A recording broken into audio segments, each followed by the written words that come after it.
Fe ciega. Cómo los apóstoles vencieron a la razón y por qué Schopenhauer se reveló como una pequeña secta judía logró convertirse en la religión más influyente del mundo occidental. ¿Qué estrategias permitieron que el mensaje de los apóstoles prevaleciera sobre los sofisticados sistemas filosóficos de la antigüedad? ¿Y por qué este triunfo de la fe sobre la razón provocó la ira de uno de los filósofos más provocadores del siglo XIX? En este viaje intelectual exploraremos uno de los giros más fascinantes y controvertidos de la historia del pensamiento humano. Cómo el cristianismo primitivo logró establecer la primacía de la fe sobre la investigación racional y las consecuencias que perduran hasta nuestros días. La victoria de los apóstoles no fue simplemente religiosa, sino epistemológica. Cambiaron fundamentalmente la forma en que Occidente entendía el conocimiento mismo. ¿Es posible que este cambio paradigmático haya sentado las bases para siglos de tensión entre la fe y la ciencia? ¿Podría ser que este conflicto latente explique la indignación filosófica de Schopenhauer y su rechazo visceral a la tradición cristiana apostólica? Preparémonos para desafiar nuestras suposiciones más básicas sobre cómo llegamos a conocer el mundo y cómo estas antiguas batallas por la verdad continúan dando forma a nuestra cultura contemporánea. Las raíces de la fe apostólica. En los polvorientos caminos de Judea del primer siglo se gestaba una revolución intelectual cuyas consecuencias serían incalculables. ¿Qué tenía este pequeño grupo de seguidores de un predicador ejecutado que les permitiría eventualmente desafiar a los imperios y reformular los fundamentos mismos del pensamiento occidental? La respuesta comienza en el crisol cultural único del Mediterráneo oriental. El judaísmo, religión ancestral con su estricto monoteísmo y sus elaboradas leyes rituales, se encontraba en una encrucijada. Tras siglos bajo dominación extranjera, babilonios, persas, griegos y ahora romanos, la identidad judía estaba fracturada en múltiples facciones: fariseos, saduceos, esenios, celotes. Cada grupo ofrecía su interpretación de cómo ser fiel a la alianza con Yahvé en un mundo gobernado por paganos. ¿No fue este contexto de crisis identitaria el caldo de cultivo perfecto para un mensaje mesiánico radical? Simultáneamente, la influencia del pensamiento griego era omnipresente. El helenismo había penetrado incluso en las sinagogas, donde la Septuaginta, traducción griega de las escrituras hebreas, era ampliamente utilizada. Los judíos de la diáspora, especialmente en centros urbanos como Alejandría, negociaban diariamente entre su herencia religiosa y la sofisticada cultura filosófica griega. Podemos apreciar la tensión existencial que experimentaba alguien como Pablo de Tarso, educado tanto en las tradiciones rabínicas como en el pensamiento helenístico. Este mundo híbrido ofrecía un terreno fértil para nuevas síntesis, pero también presentaba desafíos fundamentales. La cosmovisión griega, con su énfasis en la razón natural y la investigación empírica, contrastaba marcadamente con la tradición profética judía que priorizaba la revelación divina. ¿Cómo conciliar estos sistemas epistemológicos tan diferentes? La brillante innovación apostólica fue transformar esta aparente debilidad en una fortaleza revolucionaria. En lugar de competir con la filosofía griega en su propio terreno, Pablo y otros formuladores del cristianismo primitivo establecieron un nuevo paradigma epistemológico. Porque la sabiduría de este mundo es necedad ante Dios. La fe se elevó por encima de la razón, no como un complemento, sino como una forma superior de conocimiento. ¿No resulta fascinante que esta inversión de valores ocurriera precisamente cuando el mundo mediterráneo experimentaba una crisis de confianza en la capacidad de la razón para proporcionar respuestas significativas? El escepticismo filosófico había socavado la certeza de las escuelas helenísticas tradicionales. Las convulsiones políticas del fin de la República Romana habían demolido la fe en el orden racional de la sociedad. ¿Podría ser que el mensaje cristiano ofreciera certeza absoluta precisamente cuando la duda intelectual estaba en su apogeo? La promesa apostólica era revolucionaria. Conocimiento directo de Dios, no a través del arduo camino de la investigación filosófica, sino mediante la simple aceptación de Cristo crucificado. ¿Quién podría resistirse a esta democratización radical del acceso a la verdad suprema? No muchos sabios según la carne fueron llamados, escribió Pablo, celebrando cómo Dios había elegido lo necio del mundo para avergonzar a los sabios. Esta estrategia transformó lo que podría haber sido la mayor debilidad del cristianismo primitivo, su fundamento en eventos milagrosos inverificables, en su mayor fortaleza. Una epistemología donde la creencia misma era virtuosa. Bienaventurados los que no vieron y creyeron, se convertiría en el nuevo estándar de la verdad. Podemos imaginar una reformulación más radical de cómo determinamos lo que es verdadero. El misticismo no era ajeno al mundo antiguo, pero su relación con el pensamiento racional siempre había sido complementaria o paralela. Los misterios eleusinos o los cultos de Isis no pretendían reemplazar la filosofía. El cristianismo apostólico, sin embargo, posicionó la experiencia trascendental del Cristo resucitado como superior a cualquier conocimiento obtenido mediante la observación empírica o el razonamiento lógico. ¿No estableció esto un precedente peligroso para la devaluación sistemática del pensamiento crítico? El núcleo doctrinario que emergió de esta revolución epistemológica tenía implicaciones profundas. La salvación, el objetivo supremo del cristianismo, dependía fundamentalmente de la fe, no del conocimiento racional. Las primeras confesiones cristianas como Jesús es el Señor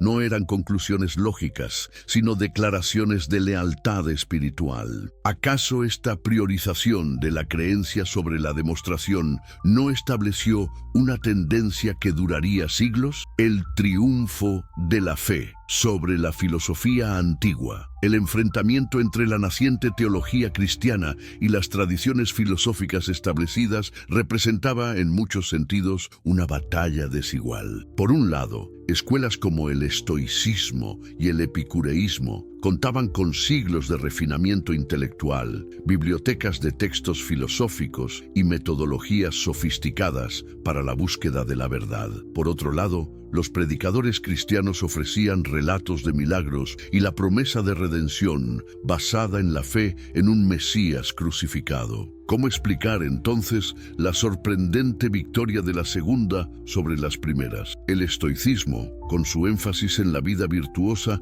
y la aceptación racional del orden cósmico, dominaba el pensamiento moral de la élite romana. Marco Aurelio, emperador y filósofo, ejemplificaba este ideal. Mientras tanto, el epicureísmo ofrecía una visión materialista del universo y una ética basada en la búsqueda racional del placer moderado y la ausencia de dolor. Ambas escuelas compartían una confianza fundamental en la capacidad de la razón humana para descubrir verdades sobre la realidad y guiar la conducta ética. ¿Qué ofrecía el cristianismo frente a estos sistemas tan elaborados? Paradójicamente, su aparente desventaja, la demanda de fe sobre evidencia, se convirtió en su arma más poderosa. En un mundo devastado por guerras civiles, epidemias y profundas desigualdades sociales, la certeza absoluta de la salvación resultaba infinitamente más atractiva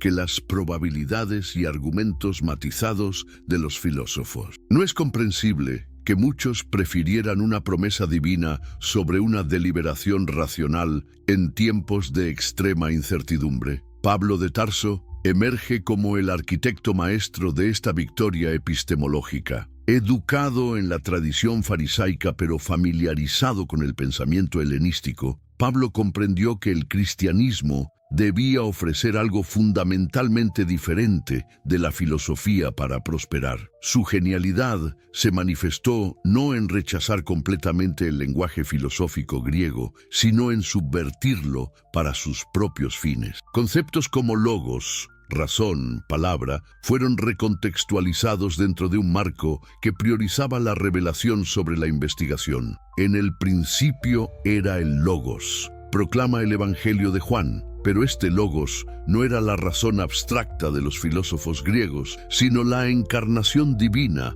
en la persona histórica de Jesús. Podemos apreciar la brillante maniobra retórica de utilizar el vocabulario filosófico mientras se socavaban sus fundamentos metodológicos. La primera epístola a los Corintios representa quizás la declaración más clara de esta nueva epistemología. Destruiré la sabiduría de los sabios y desecharé el entendimiento de los entendidos. Ha escogido Dios lo necio del mundo para avergonzar a los sabios. Esta inversión de valores epistemológicos no fue un subproducto accidental del cristianismo primitivo, sino su estrategia central. ¿No resulta irónico que Pablo utilizara argumentos retóricamente sofisticados precisamente para desacreditar la confianza en la argumentación racional? La desvalorización sistemática de la razón natural se fundamentaba en una dicotomía radical. Existían dos tipos de sabiduría, la humana y la divina,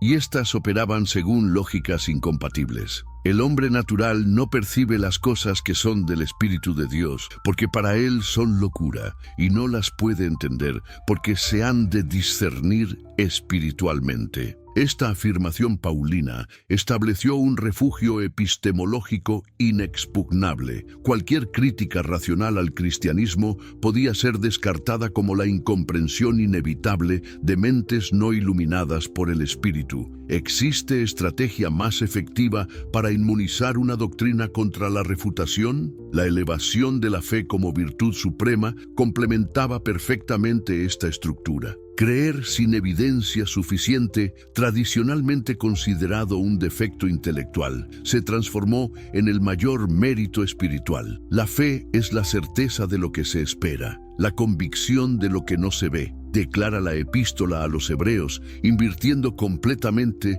los estándares epistemológicos tradicionales. Los mártires cristianos, dispuestos a morir por creencias inaccesibles a la verificación empírica, se convirtieron en los nuevos héroes morales, superando a los filósofos que basaban sus convicciones en argumentos racionales. ¿No estableció esto un peligroso precedente cultural donde la intensidad de la creencia importaba más que su justificación? Esta revolución epistemológica no habría tenido tanto éxito sin explotar las vulnerabilidades de la filosofía antigua. El pluralismo de escuelas filosóficas competidoras creaba una impresión de incertidumbre. Las interminables disputas entre estoicos, epicúreos, platónicos y aristotélicos sobre cuestiones fundamentales sugerían que la razón humana era incapaz de alcanzar verdades definitivas. ¿No resultaba tentadora entonces una doctrina que ofrecía respuestas absolutas basadas en la revelación divina? Además, mientras la filosofía tradicional permanecía ampliamente inaccesible para las clases bajas debido a sus requisitos de educación y tiempo libre, el cristianismo democratizaba radicalmente el acceso a la verdad suprema. No se necesitaban años de estudio para ser cristiano, solo fe. Esta accesibilidad, combinada con la promesa de igualdad espiritual, no hay judío ni griego, no hay esclavo ni libre, creó una comunidad intelectual alternativa donde pescadores y artesanos podían sentirse espiritualmente superiores a los filósofos educados. Podemos subestimar el atractivo revolucionario de esta inversión de jerarquías intelectuales en una sociedad profundamente estratificada, la institucionalización de la creencia. Con el paso de los siglos, lo que comenzó como un movimiento revolucionario marginal se transformó en una estructura institucional dominante. ¿Cómo logró el cristianismo preservar y fortalecer su paradigma epistemológico de fe sobre razón mientras se convertía en un poder político y cultural hegemónico? La respuesta está en la brillante institucionalización de la creencia. El establecimiento del canon bíblico representa uno de los movimientos más decisivos en esta dirección. Frente a la proliferación de textos cristianos con interpretaciones divergentes, las autoridades eclesiásticas emergentes determinaron qué escritos eran inspirados y cuáles no. Esta selección no fue un proceso transparente basado en criterios históricos rigurosos, sino una decisión teológica que favorecía textos que reforzaban la autoridad apostólica y la primacía de la fe. ¿Podemos imaginar un ejercicio de poder epistemológico más fundamental que determinar qué documentos contienen la palabra de Dios? La formulación de credos oficiales complementó este proceso. El credo niceno, por ejemplo, estableció dogmas como la consubstancialidad del Padre y el Hijo, conceptos que desafiaban la comprensión racional, pero exigían aceptación absoluta. Estos credos no eran presentados como hipótesis filosóficas abiertas a revisión, sino como declaraciones definitivas de verdad revelada. No estableció esto límites insuperables al cuestionamiento racional dentro de la tradición cristiana. Los padres de la Iglesia desarrollaron una relación ambivalente con la filosofía griega que resultó estratégicamente brillante. Figuras como Justino Mártir, Clemente de Alejandría y Agustín de Hipona no rechazaron completamente el pensamiento racional, sino que lo subordinaron a la autoridad de la fe. La famosa caracterización agustiniana de la filosofía como ancilla theologiae, sierva de la teología, ilustra perfectamente esta estrategia. El razonamiento filosófico era útil solo en la medida en que confirmaba verdades ya establecidas por la revelación. ¿No es esta una restricción fundamental de la indagación intelectual libre? Orígenes, quizás el más brillante intelectual cristiano del siglo III, ejemplifica las tensiones inherentes a esta posición. Su vasto conocimiento de la filosofía platónica le permitió articular interpretaciones sofisticadas de la doctrina cristiana, pero cuando sus exploraciones racionales le llevaron a conclusiones heterodoxas, como la eventual salvación universal o la preexistencia de las almas, fue condenado por las autoridades eclesiásticas. ¿No demuestra esto que incluso los pensadores cristianos más eruditos debían subordinar su razonamiento a dogmas establecidos? La dinámica entre ortodoxia y herejía revela mucho sobre la institucionalización de la primacía de la fe. Las llamadas herejías no eran simplemente desviaciones arbitrarias, sino frecuentemente intentos de hacer que las creencias cristianas fueran más coherentes con principios racionales. El arrianismo, por ejemplo, intentaba resolver la aparente contradicción lógica de un ser que es simultáneamente humano y divino. El gnosticismo buscaba explicaciones sistemáticas para el problema del mal. ¿No resulta revelador que estos esfuerzos por racionalizar la doctrina cristiana fueran sistemáticamente condenados? El tratamiento de las herejías no se limitaba a la refutación intelectual. La creciente alianza entre el cristianismo y el poder imperial, especialmente a partir de Constantino, permitió que la ortodoxia fuera impuesta mediante la coerción política. Los herejes no solo eran refutados, eran exiliados, sus propiedades confiscadas, sus libros quemados. ¿Podemos imaginar un rechazo más completo del ideal filosófico de la búsqueda libre de la verdad mediante el diálogo racional? Esta institucionalización de la fe por encima de la razón tuvo consecuencias culturales profundas. Al establecer la revelación divina como la fuente suprema e incuestionable de conocimiento, la Iglesia creó un paradigma donde ciertas preguntas simplemente no podían ser planteadas. La investigación científica, histórica y filosófica estaba permitida solo dentro de límites estrictamente definidos. No es precisamente esta restricción lo que provocaría eventualmente la rebelión de la razón durante el Renacimiento y la Ilustración. La tragedia de Hipatia, filósofa y matemática alejandrina, asesinada por una turba cristiana en el año 415, simboliza dramáticamente este conflicto epistemológico. Su muerte violenta representa no solo la intolerancia religiosa, sino el rechazo fundamentalista a una tradición intelectual que valoraba la indagación racional por encima de la aceptación dogmática. No estaba ya gestándose en estos eventos tempranos la indignación que Schopenhauer articularía 15 siglos después. El medioevo y la subyugación de la razón. Durante la Edad Media, la victoria epistemológica del cristianismo alcanzó su consolidación más completa. ¿Cómo logró la Iglesia medieval construir un sistema intelectual donde la razón humana, aunque valorada, permanecía inequívocamente subordinada a las verdades de la fe? Esta hazaña de ingeniería filosófica merece un análisis detallado. El colapso del Imperio Romano Occidental y las turbulencias de las migraciones germánicas crearon un escenario donde la Iglesia emergió como la única institución paneuropea con capacidad para preservar y transmitir el conocimiento. ¿No resulta irónico que los mismos monasterios que salvaron manuscritos de Aristóteles y Cicerón del olvido también consolidaron un paradigma donde estos autores quedaban subordinados a la autoridad bíblica? En los scriptoria monásticos, donde copistas preservaban tanto textos sagrados como tratados filosóficos antiguos, se estableció una jerarquía implícita. La filosofía pagana era valiosa, principalmente como herramienta para comprender mejor las verdades reveladas. La máxima atribuida a Pedro Damián, Philosophia ancilla theologiae, la filosofía es sierva de la teología, captaba perfectamente esta dinámica. Podríamos encontrar una formulación más precisa del sometimiento institucionalizado del pensamiento racional. La metáfora de la servidumbre no era casual. Implicaba que la filosofía, aunque útil, debía obedecer a su señora, la teología revelada. La escolástica medieval representa el intento más sofisticado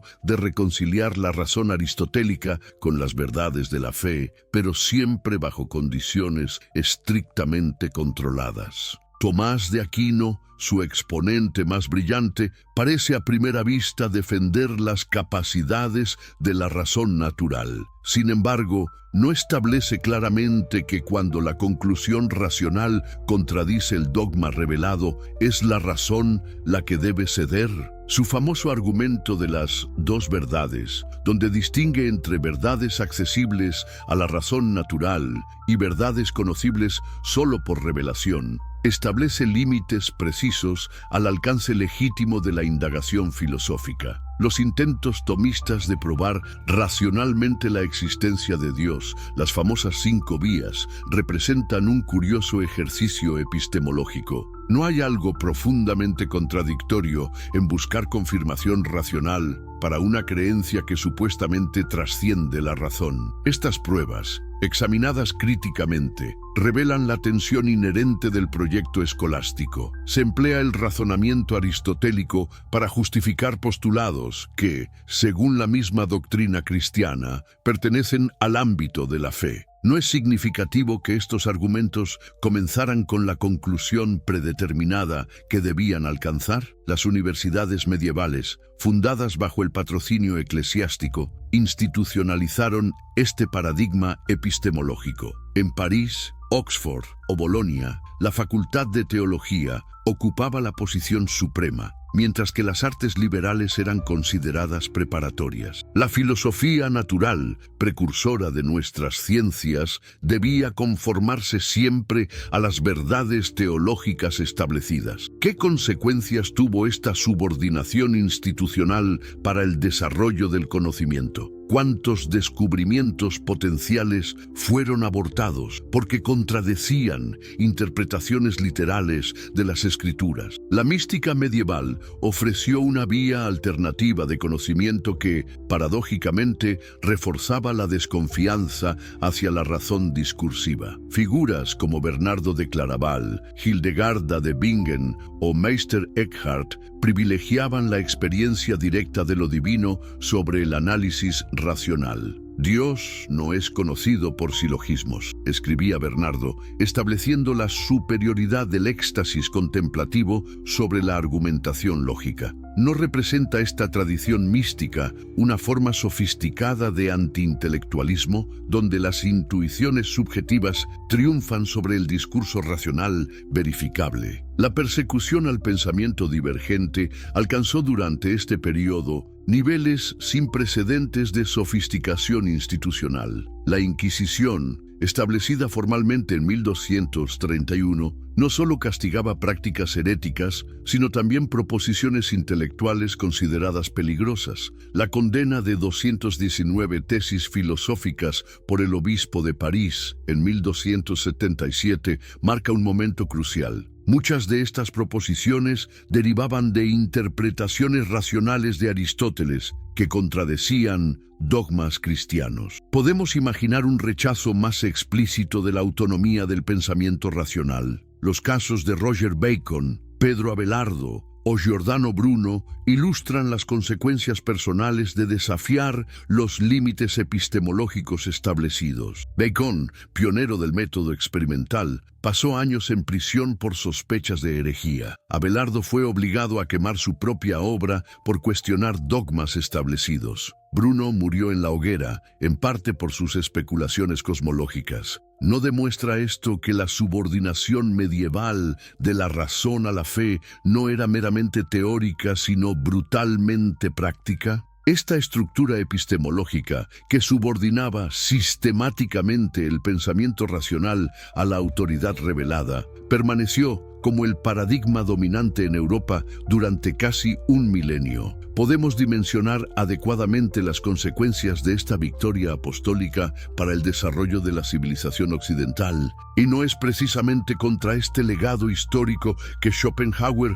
dirigiría posteriormente su indignación filosófica. El iluminismo y el contraataque de la razón. ¿Cómo se produjo la gran rebelión de la razón después de siglos de subordinación a la autoridad religiosa? El iluminismo representa el momento decisivo en que el paradigma epistemológico implantado por los apóstoles y consolidado durante la Edad Media comenzó a resquebrajarse fundamentalmente. ¿Qué fuerzas convergieron para hacer posible este extraordinario giro cultural? La revolución científica del siglo XVII proporcionó el ímpetu inicial. Las obras de Copérnico, Galileo y Newton demostraron que la investigación empírica metódica podía descubrir verdades sobre el universo que contradecían directamente las interpretaciones tradicionales de las escrituras. El caso Galileo cristaliza este conflicto cuando sus observaciones telescópicas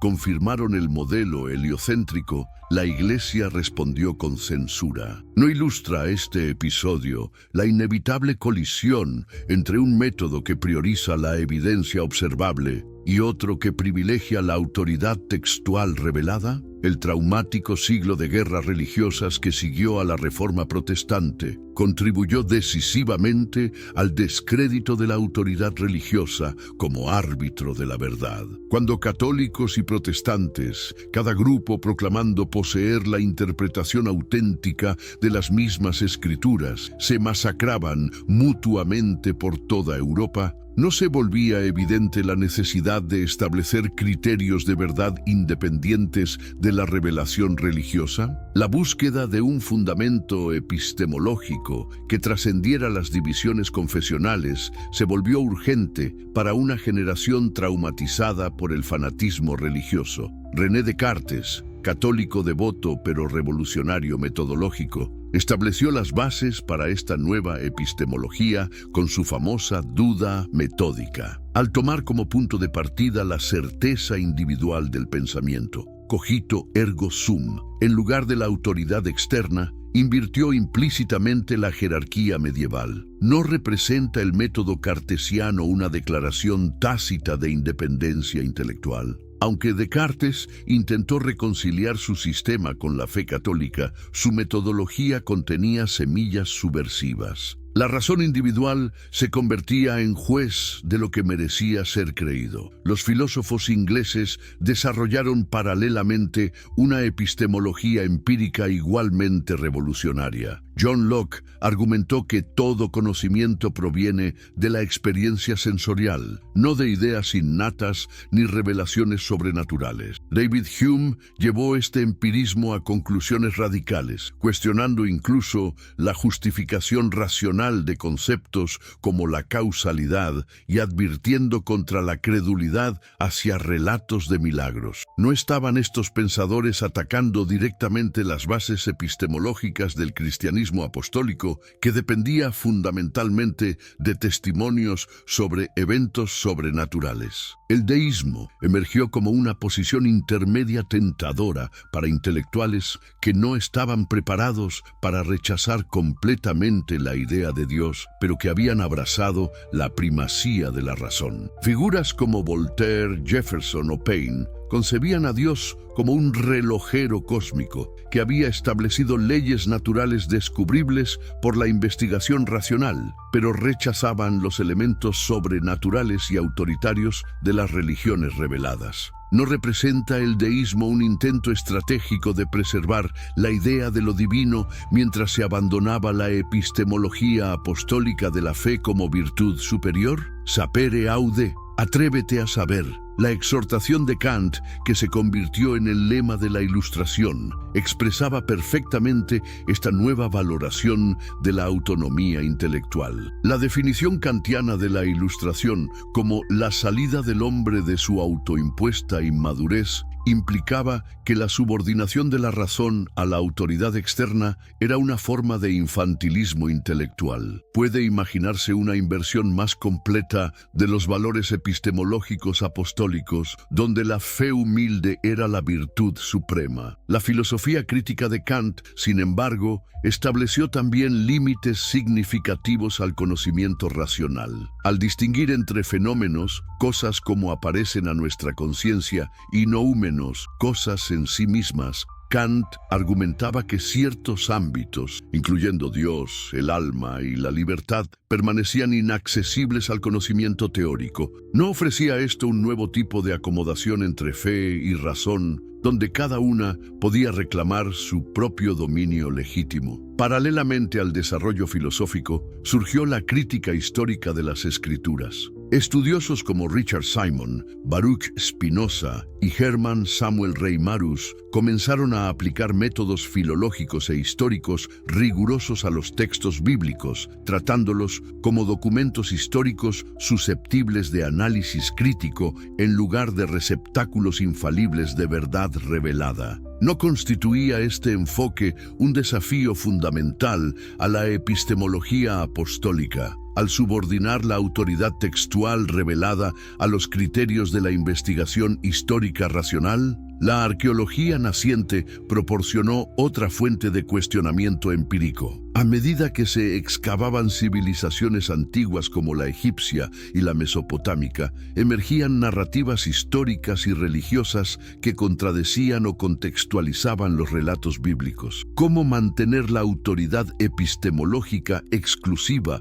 de los textos judeo-cristianos cuando se descubrían tradiciones religiosas más antiguas con sorprendentes paralelos? Esta constelación de desarrollos intelectuales representaba un desafío comprensivo al paradigma epistemológico instaurado por los apóstoles. La Ilustración no solo cuestionaba creencias específicas, sino más fundamentalmente, el método para determinar qué merece ser creído. Al elevar la investigación racional y la evidencia empírica por encima del testimonio de autoridad y la fe, invertía la jerarquía epistemológica que había dominado Occidente durante siglos. ¿No era esta revolución epistemológica precisamente el contexto intelectual que haría posible la indignación filosófica de Schopenhauer? El filósofo indignado que llevó a Arthur Schopenhauer a desarrollar una animosidad tan particular contra la tradición cristiana apostólica. Para comprender la intensidad de su rechazo, debemos examinar tanto su formación intelectual como el contexto histórico-filosófico en que desarrolló su pensamiento. Nacido en 1788 en Danzig, actual Gdańsk, Schopenhauer creció en una familia comerciante próspera que valoraba tanto la educación como la independencia intelectual. Su padre, Heinrich Floris Schopenhauer, admirador de Voltaire y el pensamiento ilustrado inglés, insistió en que su hijo recibiera una educación cosmopolita que incluía extensos viajes por Europa y el aprendizaje de múltiples idiomas. No podemos ver en esta formación temprana las semillas de un espíritu que rechazaría el provincianismo intelectual y la aceptación acrítica de tradiciones heredadas. Más significativa aún fue la influencia de su madre, Johanna Schopenhauer, quien tras la muerte de su esposo se estableció en Weimar y desarrolló un célebre salón literario frecuentado por figuras como Goethe. Este ambiente intelectualmente estimulante, pero religiosamente escéptico, proporcionó al joven Schopenhauer un contraste marcado con el dogmatismo religioso predominante. Podemos subestimar el impacto formativo que tuvo estar expuesto a conversaciones donde las ideas religiosas tradicionales eran tratadas como hipótesis culturales más que como verdades reveladas indiscutibles. La universidad alemana donde estudió Schopenhauer atravesaba un periodo de extraordinaria efervescencia intelectual. El idealismo alemán, representado por figuras como Fichte, Schelling y Hegel, intentaba reformular la relación entre fe y razón en términos especulativos ambiciosos. Sin embargo, Schopenhauer percibía en estos sistemas, especialmente en el hegeliano, una nueva forma de dogmatismo y oscurantismo. No es revelador que acusara a Hegel de usar jerga impenetrable para disfrazar ideas teológicas tradicionales con apariencia de profundidad filosófica. Su descubrimiento de la filosofía de Kant representó un punto de inflexión. La distinción kantiana entre fenómeno y noúmeno resonó profundamente en Schopenhauer, pero extrajo conclusiones radicalmente diferentes. Mientras Kant había limitado el conocimiento para hacer espacio a la fe, Schopenhauer vio en este límite epistemológico la justificación para un análisis descarnado de la condición humana libre de consuelos metafísicos infundados. ¿No representa esta divergencia interpretativa la diferencia entre un pensador que aún buscaba acomodar la tradición religiosa y otro determinado a evaluar la existencia sin tales concesiones? Igualmente crucial fue su exposición temprana a la tradición filosófica oriental, particularmente los Upanishads hinduistas y textos budistas que le llegaron a través de traducciones latinizadas. En estas tradiciones, Schopenhauer encontró sistemas metafísicos que no dependían de revelaciones históricas específicas ni demandaban fe en eventos sobrenaturales inverificables. ¿No le proporcionó esto un punto de comparación devastador para evaluar las pretensiones epistemológicas del cristianismo apostólico? El mundo como voluntad y representación, publicado en 1818 cuando Schopenhauer tenía apenas 30 años, estableció las bases para su crítica radical. En esta obra monumental argumentaba que la realidad última es una fuerza vital ciega e irracional, la voluntad, que se manifiesta como representación en nuestras conciencias estructuradas espacio-temporalmente. Esta metafísica pesimista contradecía frontalmente la visión cristiana de un cosmos diseñado por un creador benevolente y racional. ¿Podría haber un desafío más fundamental a la cosmovisión apostólica? Su crítica a la religión revelada era multifacética pero consistente. En primer lugar, Schopenhauer rechazaba la epistemología del testimonio que fundamentaba el cristianismo apostólico. ¿Cómo podría ser racional, se preguntaba retóricamente, basar nuestras convicciones más fundamentales en relatos de eventos milagrosos ocurridos en un rincón obscuro del Imperio Romano hace 18 siglos? La demanda apostólica de fe en testimonios específicos le parecía epistémicamente injustificable y moralmente sospechosa. ¿No hay en esta crítica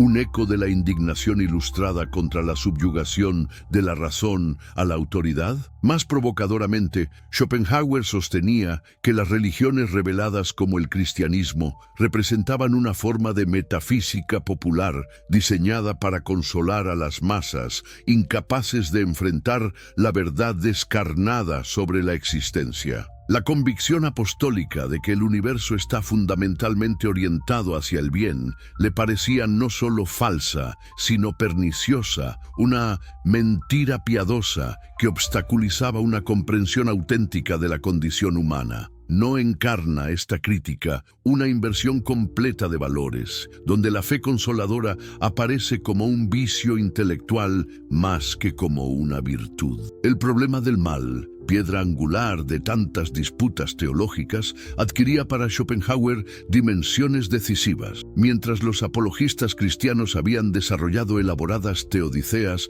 para reconciliar el sufrimiento con la bondad divina, Schopenhauer veía en el sufrimiento universal la refutación definitiva del teísmo optimista. Si un Dios creó este mundo, escribió mordazmente, no quisiera ser ese Dios, su miseria me desgarraría el corazón. ¿Puede imaginarse un rechazo más visceral de la narrativa apostólica sobre un cosmos amorosamente diseñado? Su crítica filosófica se complementaba con un análisis histórico penetrante. Schopenhauer trazaba la genealogía del cristianismo hasta sus raíces judías, argumentando que heredaba del judaísmo una concepción antropomórfica y provinciana de lo divino incompatible con una comprensión filosófica madura. El monoteísmo exclusivista que demandaba fe en una revelación histórica particular le parecía una forma primitiva de pensar lo trascendente. ¿No representa esta crítica genealógica un desafío radical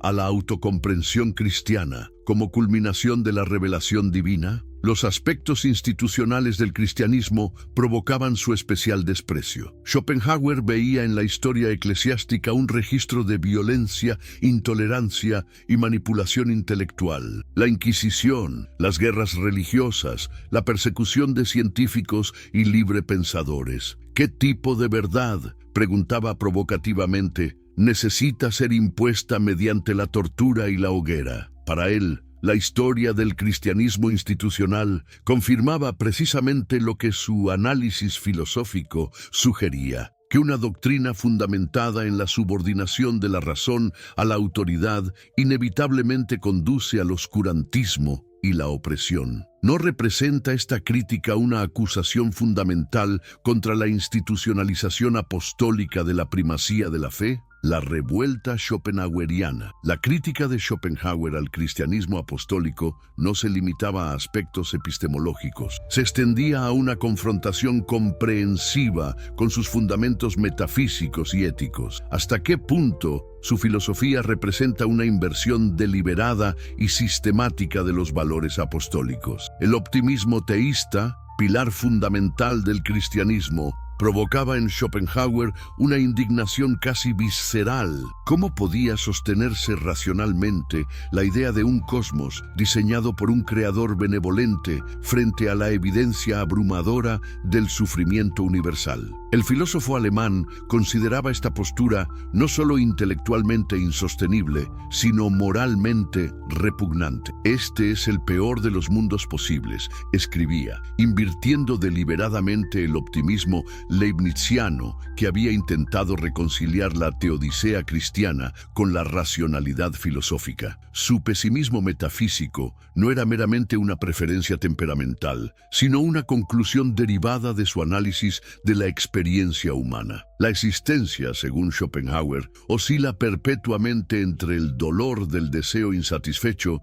y el tedio de la satisfacción momentánea. ¿No contradice esta visión trágica directamente la narrativa salvífica cristiana, donde el cosmos tiene un propósito redentor y la historia avanza hacia una consumación positiva? Schopenhauer encontraba particularmente irritante la teodicea cristiana que intentaba justificar el sufrimiento como medio para un fin divino. Ningún precio es demasiado alto para pagar por el descubrimiento de que Dios no existe, escribió, sugiriendo que la liberación de la ilusión teísta era el primer paso necesario para enfrentar honestamente la condición humana. Podríamos imaginar una posición más antagónica a la perspectiva apostólica, donde la fe en la providencia divina es la respuesta esencial al problema del sufrimiento. Igualmente revolucionaria era su posición sobre la ética. Contra la moralidad revelada del cristianismo, con sus mandamientos divinos y su sistema de recompensas y castigos ultraterrenos, Schopenhauer propuso una ética fundamentada en la compasión natural. Para él, la bondad moral no derivaba de la obediencia a preceptos externos, sino del reconocimiento intuitivo de nuestra identidad esencial con todos los seres sintientes. ¿No representa esta perspectiva una inversión radical del paradigma moral apostólico, donde la virtud consiste principalmente en la obediencia fiel a mandatos revelados? La compasión schopenhaueriana, además, no distinguía entre seres humanos y animales. Su defensa apasionada del bienestar animal contrastaba marcadamente con la tradición cristiana dominante que establecía una jerarquía ontológica donde los animales existían primariamente para beneficio humano. La compasión por los animales está tan íntimamente conectada con la bondad de carácter que se puede afirmar con seguridad que quien es cruel con los animales no puede ser una buena persona, insistía Schopenhauer. ¿No implica esta perspectiva una crítica fundamental al antropocentrismo ético del cristianismo apostólico? Su ataque al concepto cristiano de libre albedrío representaba otro frente de batalla. Para Schopenhauer, la libertad absoluta de elección era una ilusión. Nuestras acciones están determinadas por nuestro carácter innato, interactuando con motivos específicos. El hombre puede hacer lo que quiere, pero no puede querer lo que quiere, escribió, demoliendo la base conceptual para la noción cristiana de pecado como transgresión voluntaria merecedora de castigo eterno. ¿No socavaba esto el fundamento mismo de la soteriología cristiana, que depende crucialmente de la responsabilidad moral basada en la libertad de elección? Esta crítica del libre albedrío tenía implicaciones teológicas devastadoras. Si las elecciones humanas están determinadas por factores fuera de nuestro control, carácter innato y circunstancias, entonces la condenación eterna por estas acciones sería manifiestamente injusta. Un Dios que castiga y recompensa, argumentaba Schopenhauer, estaría castigando y recompensando sus propias obras. ¿Existe crítica más fundamental a la economía soteriológica cristiana? Quizás el aspecto más revolucionario de la revuelta schopenhaueriana fue su apreciación del budismo como alternativa filosóficamente superior al cristianismo. Mientras los misioneros cristianos contemporáneos consideraban las religiones orientales como formas primitivas de paganismo, Schopenhauer encontraba en el budismo una perspectiva metafísica más coherente y una ética más racional. ¿No representa esta valoración una inversión completa de la jerarquía cultural religiosa asumida por el occidente cristiano? La doctrina budista del sufrimiento universal, dukkha, como característica inherente a la existencia, le parecía más honesta intelectualmente que las teodiceas cristianas. La ausencia de una deidad creadora eliminaba el problema insoluble de reconciliar el mal con un diseñador omnipotente y benevolente. La ética de la compasión universal, no fundamentada en mandamientos revelados, sino en el reconocimiento de la identidad esencial entre todos los seres, resonaba con su propia visión moral. No encontramos aquí un criterio filosófico para evaluar tradiciones religiosas radicalmente diferente del exclusivismo apostólico. El nirvana budista, entendido por Schopenhauer como la negación de la voluntad de vivir, le parecía un concepto soteriológico más coherente que el paraíso cristiano. Mientras la bienaventuranza eterna cristiana le parecía una proyección infantil de deseos, la extinción budista del deseo representaba una respuesta más madura al problema existencial del sufrimiento. Todos los sufrimientos de los demás deben ser para nosotros tan importantes como los nuestros, escribió, articulando una ética universal no dependiente de revelaciones particulares. ¿No constituye esta perspectiva un desafío fundamental al particularismo histórico de la salvación cristiana? Esta preferencia por el budismo no era meramente teórica. Schopenhauer mantenía una estatua de Buda en su estudio y frecuentemente se refería a enseñanzas budistas en sus escritos. Para un filósofo europeo del siglo XIX, esta apertura a tradiciones no occidentales representaba una ruptura radical con el etnocentrismo religioso filosófico predominante. ¿No implica esta apreciación de tradiciones no occidentales un desafío implícito a la pretensión cristiana de exclusividad revelacional? La revuelta schopenhaueriana, en suma, no era simplemente una crítica filosófica, era una declaración de independencia intelectual frente a siglos de hegemonía epistémica cristiana.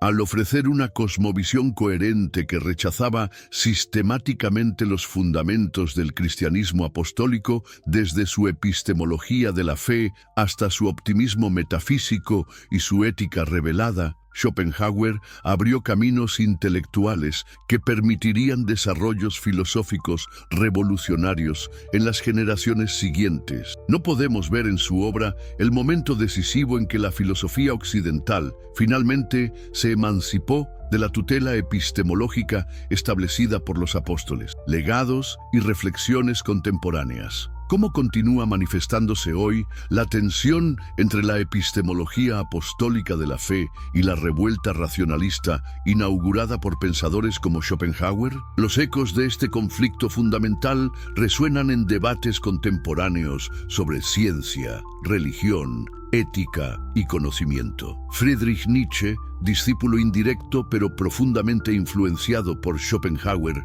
llevó la crítica al cristianismo apostólico a dimensiones aún más radicales. Su proclamación de la muerte de Dios no era simplemente una declaración ateísta, sino el reconocimiento de una transformación cultural irreversible. Los fundamentos epistemológicos y morales establecidos por la tradición apostólica se habían vuelto insostenibles para la conciencia moderna. No hay hechos, solo interpretaciones, escribió, llevando la crítica schopenhaueriana de la revelación a una deconstrucción más fundamental de la noción misma de verdad objetiva. No representa la genealogía nietzscheana de la moral cristiana como inversión resentida de valores aristocráticos, una radicalización del proyecto crítico iniciado por Schopenhauer. La influencia de esta línea de pensamiento se manifestó dramáticamente en la filosofía existencialista del siglo XX. Jean-Paul Sartre, Albert Camus y Simone de Beauvoir desarrollaron visiones de la condición humana donde la ausencia de fundamentos trascendentes revelados no era una pérdida a lamentar, sino una apertura a la libertad auténtica. El hombre está condenado a ser libre, escribió Sartre, articulando una antropología filosófica que rechazaba tanto el determinismo schopenhaueriano como la soteriología cristiana. No podemos ver en esta celebración de la responsabilidad radical en un universo sin garantías trascendentes, una elaboración sofisticada de la ruptura con la epistemología apostólica. El movimiento de los nuevos ateos a principios del siglo XXI, representado por figuras como Richard Dawkins, Christopher Hitchens, Sam Harris y Daniel Dennett, puede entenderse como una expresión contemporánea de la indignación schopenhaueriana ante la subordinación de la razón a la fe. Con argumentos derivados principalmente de las ciencias naturales, estos pensadores han criticado no solo creencias religiosas específicas, sino, más fundamentalmente, la legitimidad epistemológica de la fe como vía hacia el conocimiento. La fe es la creencia en ausencia de evidencia, escribió Dawkins, echoing un siglos de crítica racionalista. ¿No representa esta posición una continuación directa de la revuelta schopenhaueriana contra la epistemología apostólica? Los defensores contemporáneos de la religión han respondido desarrollando posiciones más sofisticadas sobre la relación entre fe y razón. El fideísmo, asociado con pensadores como Søren Kierkegaard y más recientemente Alvin Plantinga, acepta la crítica racionalista, pero la invierte valorativamente, precisamente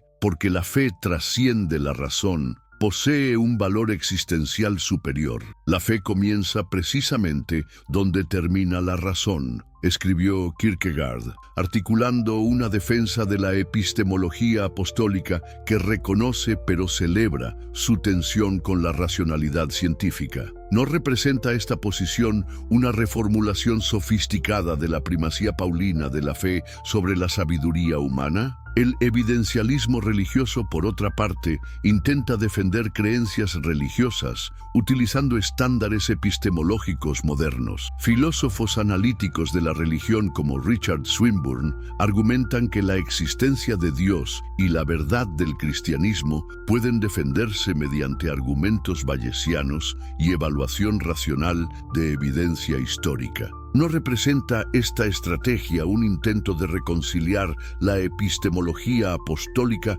con estándares epistémicos post-iluministas? ¿Puede tener éxito este proyecto o existe una incompatibilidad fundamental entre la fe como virtud primaria y la evidencia como criterio de justificación? La neurociencia contemporánea ha abierto nuevas dimensiones a este debate ancestral. Investigaciones sobre los correlatos neurales de experiencias religiosas sugieren mecanismos cognitivos específicos que predisponen a los humanos hacia creencias sobrenaturales y experiencias místicas. Socavan estos hallazgos la validez epistémica de la fe religiosa al explicarla naturalísticamente, como sugeriría un schopenhaueriano moderno. O simplemente identifican los mecanismos biológicos a través de los cuales podría manifestarse una realidad trascendente, como argumentaría un defensor contemporáneo de la tradición apostólica. La psicología evolutiva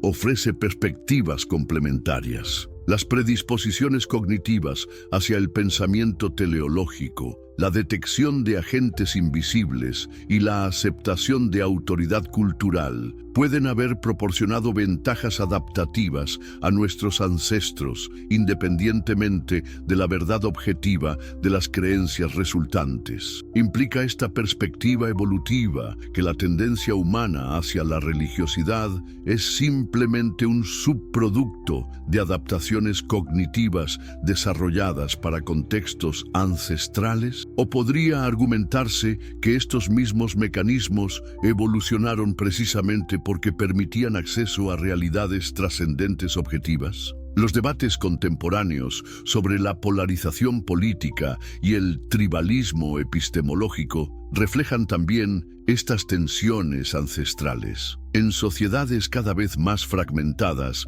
en burbujas informativas, ¿no reconocemos ecos de la antigua división entre comunidades definidas por diferentes fuentes de autoridad epistémica? El fenómeno de la posverdad, donde la apelación a emociones y creencias personales resulta más persuasiva que los hechos objetivos, ¿no representa una secularización paradójica de la epistemología apostólica que privilegiaba la fe sobre la evidencia empírica? Las implicaciones éticas de este conflicto epistemológico permanecen igualmente relevantes. La bioética contemporánea, por ejemplo, enfrenta cuestiones sobre el inicio y fin de la vida, modificación genética o inteligencia artificial, donde las posiciones frecuentemente reflejan compromisos epistemológicos subyacentes. Debemos fundamentar decisiones éticas en principios derivados de tradiciones reveladas o en análisis consecuencialistas basados en evidencia empírica sobre bienestar humano. ¿Es posible desarrollar un marco ético que transcienda esta dicotomía ancestral? La evidencia histórica sugiere que ni la epistemología apostólica de la fe ni el racionalismo radical schopenhaueriano han logrado conquistar definitivamente la conciencia occidental. Vivimos en una cultura intelectualmente híbrida, donde diferentes dominios operan bajo distintos regímenes epistemológicos. No es significativo que incluso las sociedades más secularizadas conserven elementos substantivos de la herencia apostólica, mientras que las comunidades religiosas más tradicionales hayan internalizado aspectos críticos del proyecto racionalista. Esta tensión productiva quizás constituya la verdadera herencia de la batalla milenaria entre la epistemología apostólica y sus críticos. Ni la victoria completa de la fe sobre la razón, ni el triunfo absoluto de la razón sobre la fe, sino una dialéctica continua que ha impulsado la evolución cultural occidental. Podríamos conceptualizar esta tensión no como un problema a resolver definitivamente, sino como una dinámica constitutiva de nuestra civilización. Conclusión: al término de nuestro recorrido por este fascinante conflicto epistemológico que ha moldeado la civilización occidental, emergen reflexiones fundamentales sobre la condición humana y nuestra relación con la verdad. Podemos apreciar ahora la extraordinaria audacia de los apóstolos al establecer un paradigma epistemológico que elevaba la fe por encima de la investigación racional. Su revolución conceptual transformó lo que podría haberse considerado un defecto, la dependencia en testimonios sobre eventos sobrenaturales inverificables, en la mayor virtud espiritual. Esta inversión de valores, articulada brillantemente por Pablo de Tarso, permitió que una secta judía marginal trascendiera limitaciones culturales y geográficas para convertirse en una religión universal. La institucionalización de esta epistemología a través de credos, cánones y estructuras eclesiásticas aseguró su dominio cultural durante siglos. Y no resulta igualmente notable la magnitud de la revuelta schopenhaueriana contra esta tradición milenaria. Al rechazar sistemáticamente los fundamentos epistemológicos, metafísicos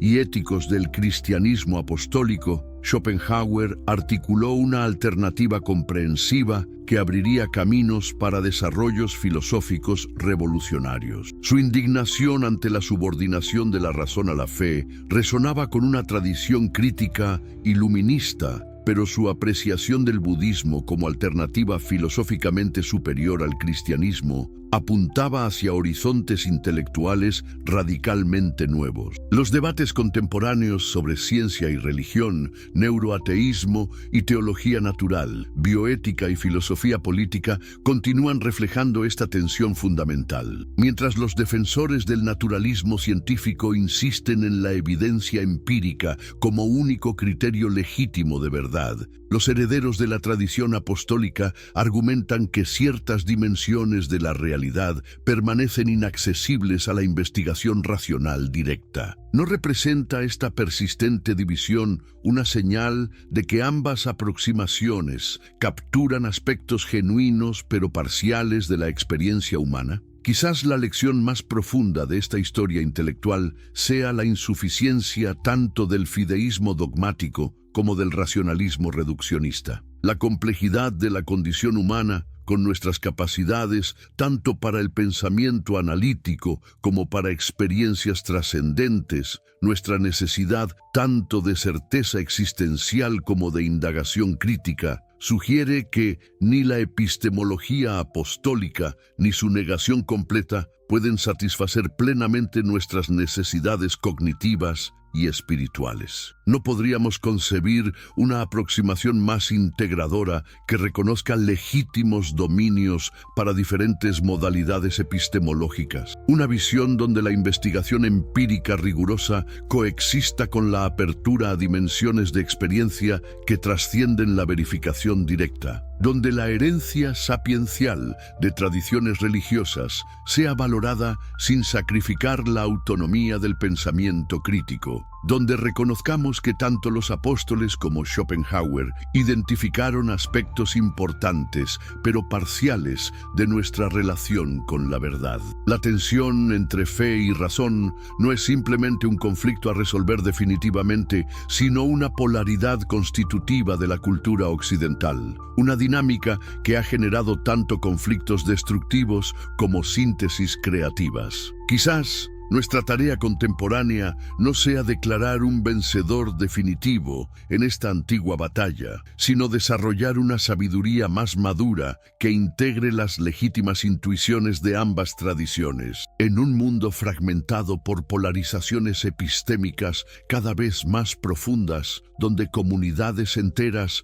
habitan realidades informativas paralelas, ¿No resulta urgente desarrollar una comprensión más sofisticada de cómo formamos nuestras creencias y qué constituye conocimiento legítimo? El diálogo entre tradiciones epistemológicas divergentes, apostólica, schopenhaueriana y sus múltiples derivaciones, podría ofrecer recursos cruciales para enfrentar esta crisis contemporánea de la verdad. Al final, tanto los apóstoles en su revolucionaria elevación de la fe como Schopenhauer en su apasionada defensa de la razón crítica estaban respondiendo a una misma pregunta fundamental: ¿cómo podemos, criaturas finitas y falibles, orientarnos hacia la verdad en un universo cuya complejidad excede nuestra comprensión? La persistencia de esta pregunta y la diversidad de respuestas que ha generado a través de los siglos quizás constituyan el legado más valioso de este conflicto epistemológico milenario.